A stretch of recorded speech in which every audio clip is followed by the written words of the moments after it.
Long মার্চের আরও খবর জানতে যাচ্ছি সহকর্মী হাসান মাহমুদের কাছে।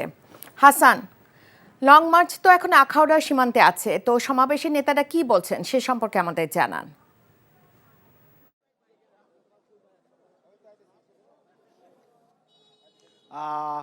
রাইকা, এখানে আসলে আখাউড়া স্থলবন্দরে আমরা রয়েছি এবং আখাউড়া স্থলবন্দরে কিছুক্ষণ আগেই লং মার্চে এসে উপস্থিত হয়েছে এবং এখানে একটি সমাবেশ করেছে ছাত্রদল, যুবদল, স্বেচ্ছাসেবক দলের যেই আজকে লং মার্চ ভারতীয় হাইকমিশন আগরতলা ভারতীয় সহকারী হাইকমিশন কার্যালয়ে হামলা এবং জাতীয় পতাকার অবমাননা সহ যে ভারতীয় আগ্রাসনের প্রতিবাদে এই লং মার্চটি প্রায় 130 থেকে 34 কিলোমিটার পথ অতিক্রম করে স্থলবন্দর আখাউড়ার এই জায়গাটিতে এসেছে এবং এখানে একটি সংক্ষিপ্ত সমাপনী সমাবেশ করেছে বিএনপির যে 3 সহযোগী সংগঠন তারুণ্য নির্ভর, যুবদল, স্বেচ্ছাসেবক দল এবং জাতীয়তাবাদী ছাত্রদল। তাদের কেন্দ্রীয় নেতারা এখানে বক্তব্য দিয়েছেন এবং তারা বলেছেন যে ভারতীয় যে আগ্রাসন বাংলাদেশের প্রতি, তাদের যে বিমাতা সুলভ আচরণ, সেই বিমাতা সুলভ আচরণের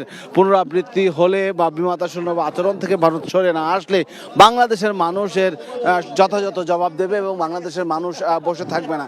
তো সব মিলিয়ে এই দীর্ঘ পথ অতিক্রম করেছে দিনভর। সেই সকাল 8টা থেকে শুরু হয়েছে কর্মযজ্ঞ, 9টায় নয়াপল্টন ছেড়েছে এই লং মার্চ কর্মসূচি এবং সেই লং মার্চ কর্মসূচির সবশেষ গন্তব্যস্থল যেটি, সেখানে এসে তারা পৌঁছেছে এবং এখানে একটি সমাবেশ হয়েছে। সেই সমাবেশে কিন্তু আমরা দেখেছি এখানে ব্যাপক মানুষ উপস্থিত ছিল এবং পাশাপাশি আরেকটি জিনিস, স্থলবন্দরে যে বিডিআর জওয়ানরা রয়েছে তারা কিন্তু দেখলাম যে আমরা কড়া প্রহরায় রয়েছে এবং এই সমাবেশকে ঘিরে বিডিআর এর কিন্তু ব্যাপক নিরাপত্তা এখানে বিধান করেছে, নিরাপত্তা ব্যবস্থা এখানে নিয়েছে। বক্তারা বলেছেন যে বাংলাদেশের বিপক্ষে ভারতের আর কোনো আগ্রাসী অবস্থান এদেশের মানুষ মেনে নেবে না। এর মধ্য দিয়ে শেষ হলো ভারত অভিমুখে বা ভারতের আগরতলা আখাউড়া সীমান্তে বিএনপির 3 স্বেচ্ছাসেবী 3 সহযোগী সংগঠন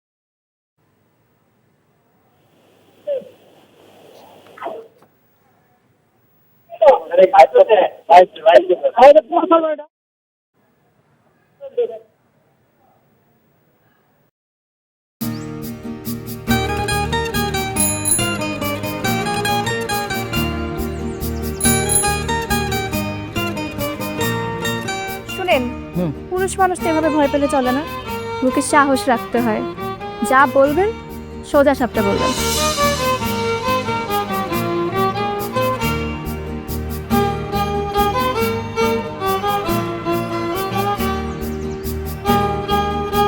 তো এই শীতে যে শীতের কাপড় ছড়ে আসছো, এটা কি ঠিক আছে? তোমাকে দেখার পর থেকে আমার জীবন থেকে শীত, গ্রীষ্ম, বর্ষা সব চলে গেছে, শুধুমাত্র তুমি আছো।